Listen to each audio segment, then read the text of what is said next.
Muy buenas noches. En Noticias Caracol siempre hemos defendido la posibilidad de que por más difíciles que sean las circunstancias y sin ningún interés más allá del periodístico, los colombianos puedan oír voces autorizadas de todos los sectores.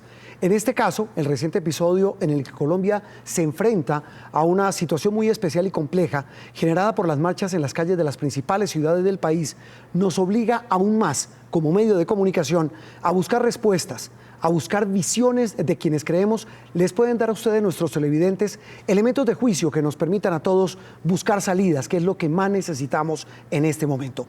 En esta serie que hoy iniciamos, Para que pensemos país, hemos invitado al escritor y columnista Héctor Abad Faciolince. Él se encuentra en la ciudad de Medellín. Los saludamos a esta hora. Héctor, muchas gracias. Es un gusto que nos acompañe hoy en Noticias Caracol. Gracias a ustedes, Juan Roberto. Encantado de estar con ustedes. Muy bien. Héctor, Héctor está por lanzar en estos días sus memorias tituladas Lo que fue presente. Él nos acompaña precisamente para hablar de esto, del presente del país. Héctor, a propósito de todo lo que ocurre en Colombia, ¿cómo se pueden leer, cómo se pueden interpretar estas marchas de las que muchos han dicho ya, muchos han hablado, y entre otras cosas se ha dicho que representan el descontento de muchos sectores en el país? Pues yo creo que lo que ocurre en Colombia no es muy distinto a lo que ocurre, a lo que viene ocurriendo en otras partes de Latinoamérica y del mundo. Si usted se fija, este año las marchas callejeras, las manifestaciones tumbaron a un gobernador de Puerto Rico, tumbaron a Evo Morales, pusieron en jaque un poco antes a Maduro, y ahora pues han desafiado a dos presidentes elegidos más o menos recientemente, como son Piñera en Chile y Duque en Colombia. Hay una especie de insatisfacción que no pareciera ser con un sistema, sino con un gobernante cualquiera que sea. Puede ser un gobernante de izquierda o un gobernante percibido como de derecha o de centro derecha, y entonces participan para tumbar al gobernador de Puerto Rico, podría interpretarse la izquierda, para tumbar a Evo Morales la derecha, salen a protestar contra Maduro los que lo quieren tumbar, pero el ejército lo apoya, en cambio el ejército no apoya a Evo, y en Colombia y en Chile, pues estos presidentes están oyendo y tratando de aclarar, todos estamos tratando de entender qué quieren exactamente los que marchan.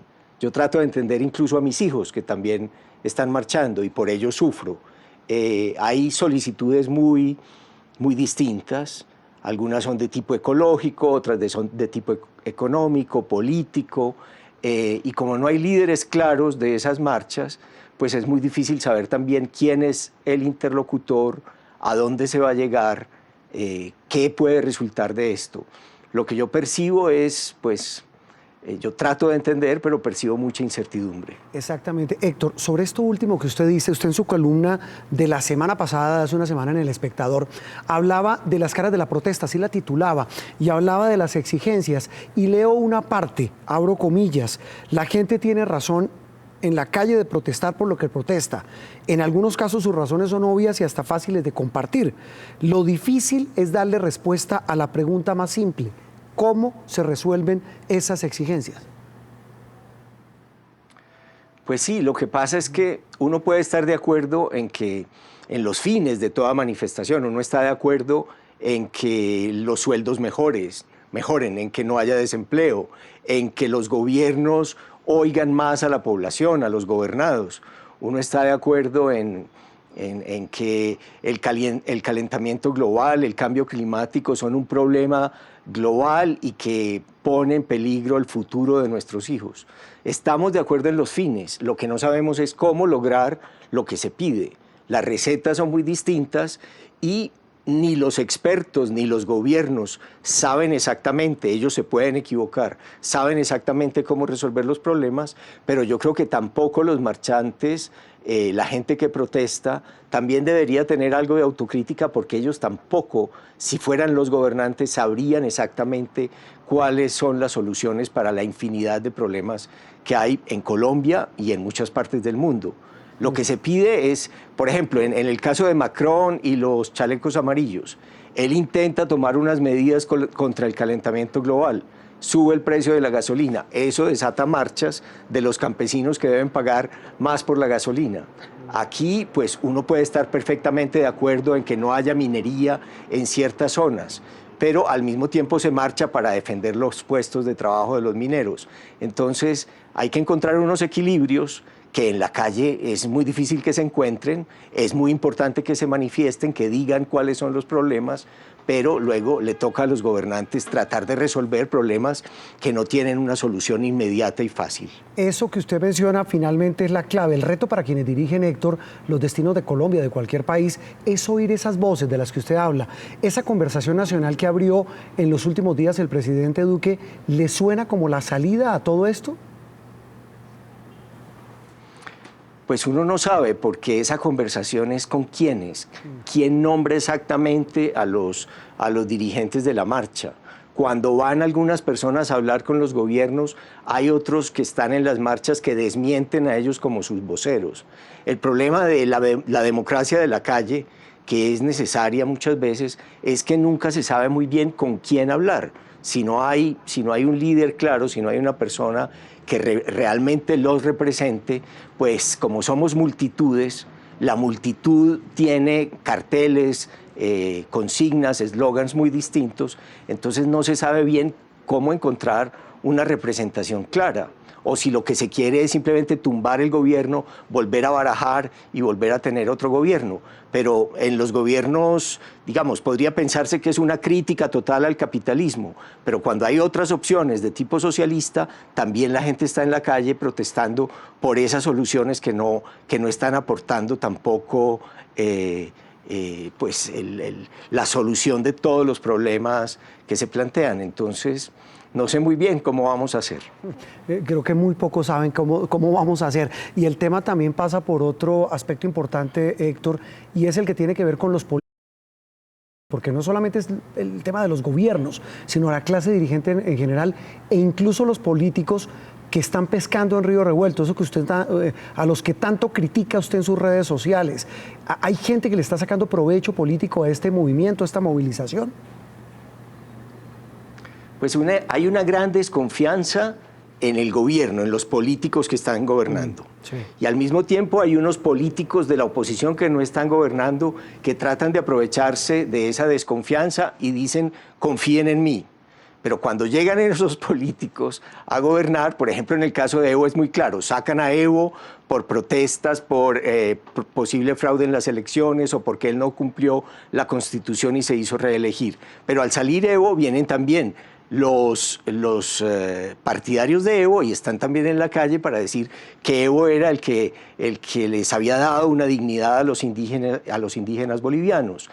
Entonces, no sé, si vamos de calle en calle, de unos manifestantes de un cuño y otros de otros, el mismo presidente Duque invitaba a marchar contra Santos y ahora recibe de su propia medicina de gente que marcha contra él. Y no sé, todos un poco se aprovechan de un lado o del otro dependiendo de quién gobierne. La gente siempre está desconfiando del gobierno. Ahora ni siquiera la lluvia o las sequías pueden atribuirse a la naturaleza o a Dios o al diablo. Hasta las lluvias o las sequías, como el hombre influye en el clima, se le critican a los gobiernos. Y lo que pasa es que los que marchan son muy poco autocríticos. Ellos pueden encender antorchas de gasolina y no les parece que eso está contribuyendo al cambio climático.